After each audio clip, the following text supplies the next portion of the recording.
Did you know a single coin can change the course of history? You know, in my line of work, I see a lot of old stuff walk through the door. People bring in family heirlooms, things they found in the attic, you name it. But every now and then, something truly special comes in. A small piece of metal that tells a story bigger than you can imagine. These aren't just coins for buying a loaf of bread. These are artifacts that have witnessed the rise and fall of empires, funded revolutions, and even launched us into a new digital age. They're tangible links to our past. You might think a coin is just a coin, but you'd be wrong. Each one we're about to look at is a game changer. They're miniature monuments to human ingenuity, power, and ambition. They have stories etched into their very metal, tales of kings, explorers, and shadowy figures who shaped the world we live in today. When you hold one of these, you're not just holding money. You're holding a piece of a pivotal moment, a turning point that sent ripples through time. It's like having a time machine in the palm of your hand. So, stick with me. We're going on a journey, a complete and fascinating trip through time. We'll start at the very beginning with the world's first coin and travel all the way to the digital frontier of today. I'm going to show you 5 coins that didn't just pass from hand to hand. They fundamentally altered the way we live, trade, and even think about value. You're not going to want to miss this. This is the real deal, the kind of history you can't find in a textbook. Alright, let's start at the beginning. I mean the real beginning. We're talking 600 BC in the Kingdom of Lydia, what's now modern-day Turkey. Before this, if you wanted to trade, you were bartering. I'll give you 3 chickens for that pot, that sort of thing. It was messy, inconvenient, and you never knew if you were getting a fair deal. Then, the Lydians come along and have this brilliant idea. They take a naturally occurring alloy of gold and silver called electrum, heat it up, and stamp it with a symbol, the head of a roaring lion. That lion was the seal of their king. Suddenly, you had a standardized unit of value, guaranteed by the state. It was revolutionary. This wasn't just about making shopping easier. The Lydian lion created trust.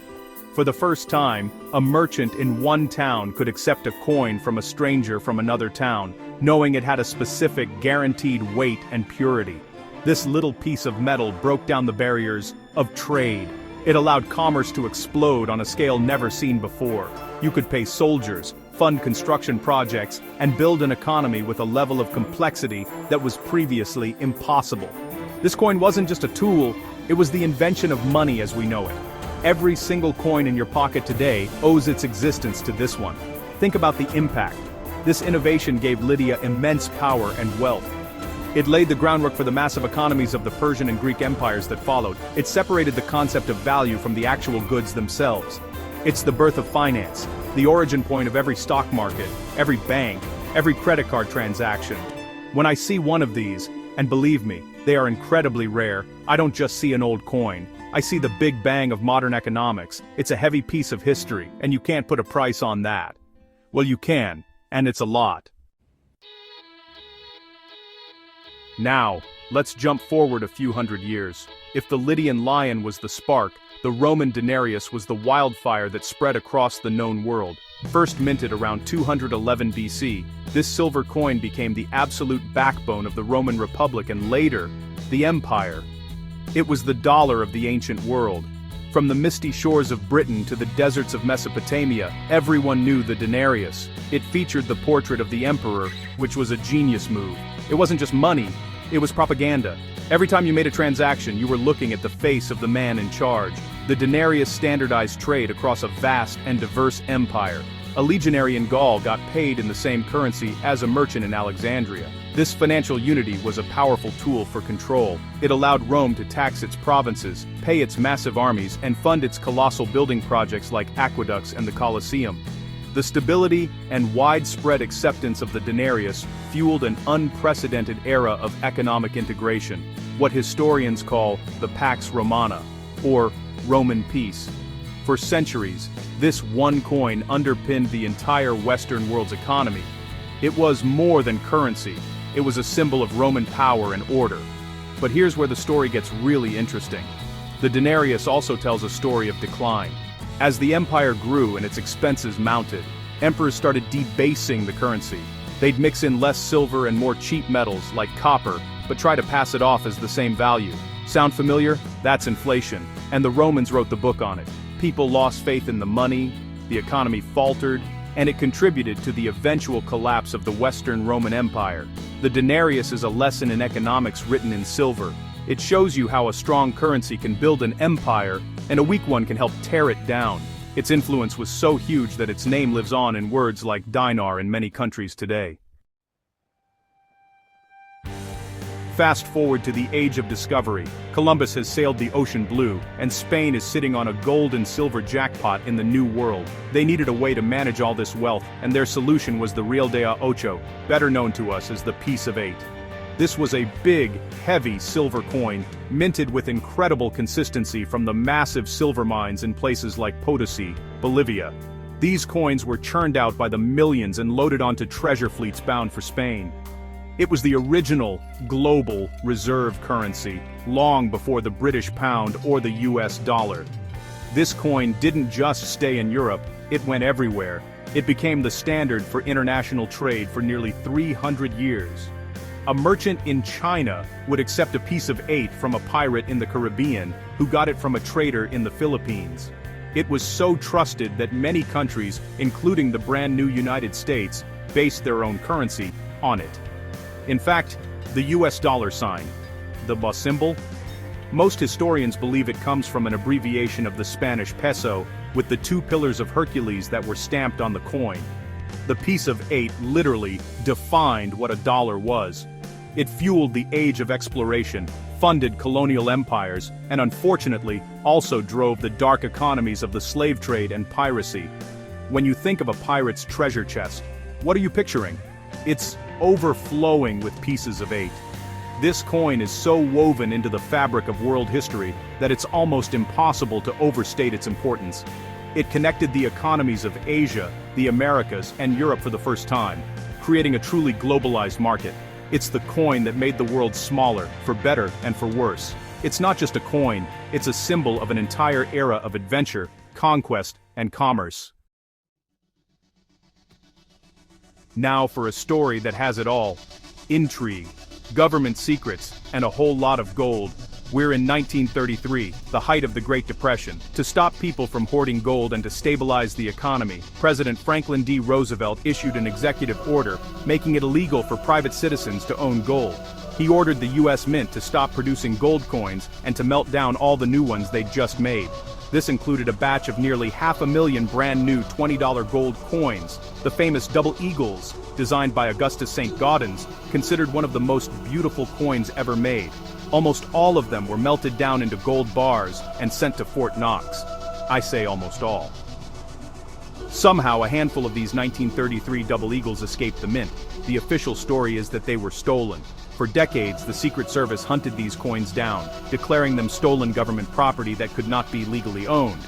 One was found in the collection of King Farouk of Egypt, which created a whole international incident. It disappeared for years before resurfacing in New York in the 90s, leading to a sting operation and a lengthy legal battle. That one coin, the Farouk specimen, was eventually declared legal to own through a unique court settlement. There was just one catch. The US government monetized it by issuing a certificate, and then it was sold at auction in 2002 for a staggering $7.59 million. Then, in 2021, it sold again for nearly $19 million, making it the most valuable coin ever sold. This coin is famous not just for its beauty or its gold content, but for its story. It's a renegade, a fugitive from the law that became the Mona Lisa of the coin world. It's the ultimate forbidden fruit of numismatics. From a physical piece of gold to something that doesn't physically exist at all, our last coin isn't one you can hold, but it's changing the world right now. On January 3, 2009, a mysterious person or group named Satoshi Nakamoto mined the very first block of the Bitcoin blockchain. This is known as the Genesis block. Embedded within the code of this block was a reward of 50 bitcoins, the first bitcoins ever created, but it also contained a hidden message, a headline from that day's newspaper. The Times 03/John/2009 Chancellor on brink of second bailout for banks. That message tells you everything you need to know. Bitcoin was born out of the 2008 financial crisis. It was a direct response to a system where people felt the banks and governments had failed them. Satoshi created a decentralized digital currency, one that isn't controlled by any single entity. There's no central bank to print more of it, no government to devalue it. The transactions are recorded on a public ledger called the blockchain, secured by cryptography. The Genesis block was the start of it all, Block 0. It's the digital equivalent of the Lydian lion. Those original 50 bitcoins from the Genesis block can never be spent. They are locked, a permanent, unmovable monument to the birth of cryptocurrency. But their creation kicked off a financial and technological revolution. It introduced the world to blockchain technology, which has applications far beyond just money, in everything from supply chain management to voting systems. Whether you think Bitcoin is the future of finance or a speculative bubble, you can't deny its impact. The Genesis block represents a fundamental shift in how we think about money, trust, and power. It's a coin that exists only as data, but its story is still being written every single day. So there you have it, from a stamped piece of electrum in ancient Lydia to a line of code that launched a digital revolution. We've seen how a Roman coin could hold an empire together and how its debasement could tear it apart. We saw how a Spanish silver dollar connected the entire globe for the first time, creating the world we know. And we saw how one forbidden American gold piece became the most valuable treasure in the collecting world. Each coin tells a human story of innovation, ambition, power, and even rebellion. These 5 coins are more than just currency, they are historical landmarks. They represent massive shifts in how humanity organizes itself. They show us that the simple act of exchanging value is one of the most powerful forces in history, capable of building civilizations and creating entirely new paradigms. The story of money is the story of us, and it's a story that is far from over. What will the next coin that changes the world look like? Will it be physical, digital, or something we can't even imagine yet? Only time will tell. One thing's for sure, history is all around us, sometimes in the most unexpected places, even in the change in your pocket or the data on your screen. You just have to know what you're looking for. From ancient empires to the digital age, these coins didn't just buy things, they changed the world. Which one surprised you the most? Let us know in the comments.